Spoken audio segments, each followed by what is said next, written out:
আপনাদের কাছে গার্গী রান্নাঘরে একটা ধাবা স্টাইলে আলুর পরোটা। এখানে জিরে ধনে একটু শুকনো লঙ্কাকে ড্রাই রোস্ট করে নেবো কড়ায়। আর এখানে তিনটে আলুকে আমি সেদ্ধ করে নিয়েছি। তোমরা তোমাদের পরিমাণ মতন আলুকে সেদ্ধ করবে। এই আলুটা বেশ খুব সেদ্ধ করবেন না। এরপর ময়দাটাকে মেখে নেবো পরিমাণ মতো নুন চিনি আর ময়ান দিয়ে ভালো করে। ময়দাটা খুব নরমও না আর খুব শক্তও মাখবেন না।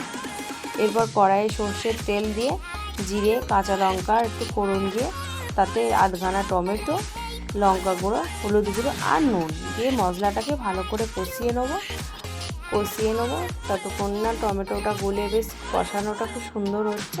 মশলাটা কষিয়ে নেওয়ার পর তাতে অল্প পরিমাণ চিনি দেবো, খুব সামান্য, যাতে স্বাদটা আরও বাড়ে তার জন্য। এরপর সেদ্ধ করে রাখা আলু সেদ্ধগুলো দিয়ে দেবো, দিয়ে মিশ্রণটির সঙ্গে মশলাটা ভালো করে কষিয়ে নেবো।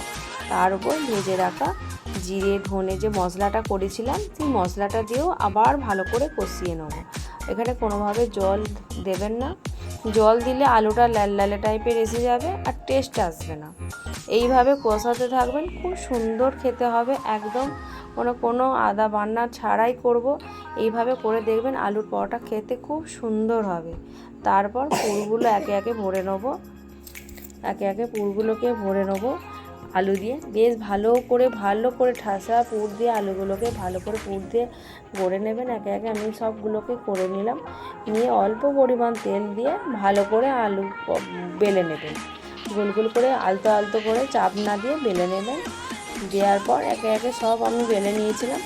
বেলে দিয়ে অল্প করে তেল দেবেন কড়ায়। অল্প করে তেল দিয়ে ভালো করে একদম কম আর মিডিয়াম টু লো ফ্লেমে দিয়ে ভালো করে পরোটাগুলোকে ভাজতে থাকবেন।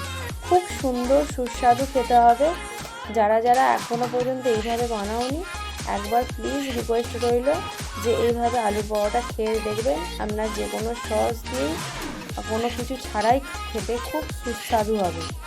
কে কোথা থেকে দেখছেন আমাকে কমেন্ট করে বলবেন। আর রান্নাটা যদি করেনও বাড়িতে, সেটাও কমেন্ট করে জানাতে ভুলো না। আর লাইক করতে ভুলো না, কমেন্ট করবেন প্লিজ পাশে থাকবে। আর প্রচুর